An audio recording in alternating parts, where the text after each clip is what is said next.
English में feminine होता है। तो we are not writing their opposite, बस उनका हम जेंडर चेंज करना सीख रहे हैं, जो मात्राओं से ही चेंज हो जाएंगे।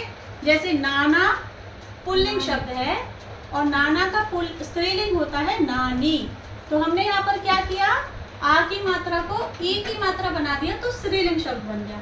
इसमें शब्दों में कोई चेंज नहीं हो रहा, ठीक है।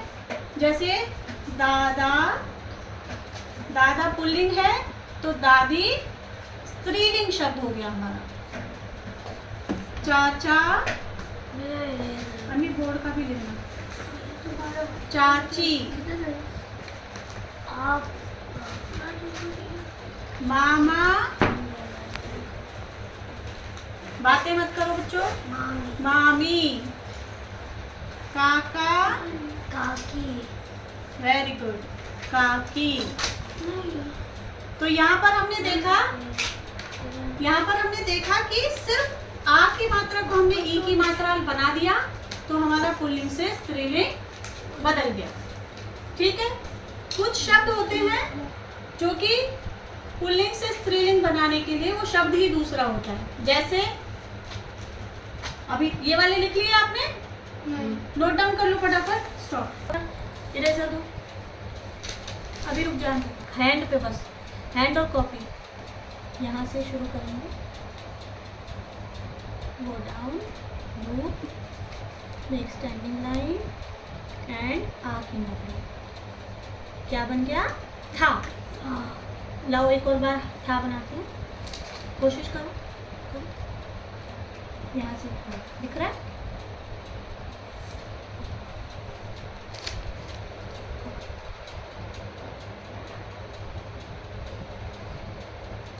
ठीक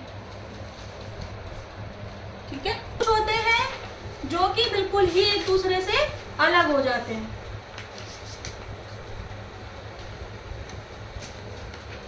पिता, अब पिता का पिति नहीं होता, पिता का पुल्लिंग जो है पिता है और स्त्रीलिंग वो बिल्कुल अलग शब्द है जो होता है माता, ठीक है। राजा होता है स्त्रीलिंग शब्द, अब राजा का पुल्लिंग शब्द होता है राजा, राजी नहीं होता है इसका स्त्रीलिंग, एक अलग शब्द होता है रानी। इसी तरह पुल्लिंग होता है पुरुष, पुल्लिंग क्या होता है, पुरुष। अब इसका स्त्रीलिंग भी पुरुष ही नहीं होता, एक अलग ही शब्द है हमारा महिला, महिला मीन्स लेडी, ठीक है। ऐसे ही एक वर्ड होता है सम्राट, सम्राट किसको बोलते हैं, एम्परर, एम्परर। और सम्राट का स्त्रीलिंग शब्द होता है सम्राज्ञी, सम्राज्ञी इज इम्प्रेस, एम्प्रेस जो भी है, ठीक है। एक और वर्ड होता है नर, नरी नहीं होता, थोड़ा सा वो होता है, सिमिलर होता है नारी, नर, नारी। महाराज, थोड़ा जूम में लेना, महाराज, महारानी।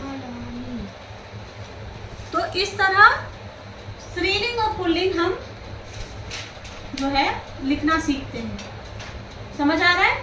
हाँ। कुछ बच्चे इनको सेम तरीके से ही चेंज करते रहते हैं, वो सेम तरीका हर शब्द के लिए नहीं होता। जैसे मैंने पहले बताया, सिर्फ एक मात्रा चेंज करके पुल्लिंग से स्त्रीलिंग हम बना सकते हैं। कुछ शब्द होते हैं जिनका पुल्लिंग अलग और स्त्रीलिंग उसका बिल्कुल अलग शब्द होता है, तो वो हमें याद करने पड़ते हैं। इसमें एक वचन और बहुवचन की तरह हमारा कोई रूल नहीं है। जैसे हमने कल डिस्कस किया था कि एक वचन से बहुवचन बनाते वक्त मैंने कौन कौन से रूल बताए थे।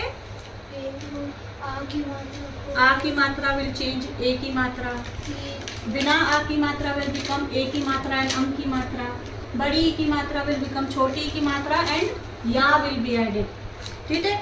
और जो या से एंड हो रहा है उसमें कुछ नहीं करना, सिर्फ एक चंद्र बिंदु लगाकर हम बहुवचन बना लेते हैं। तो इस तरह के रूल हमारे सारे लिंग बदलों में नहीं होते।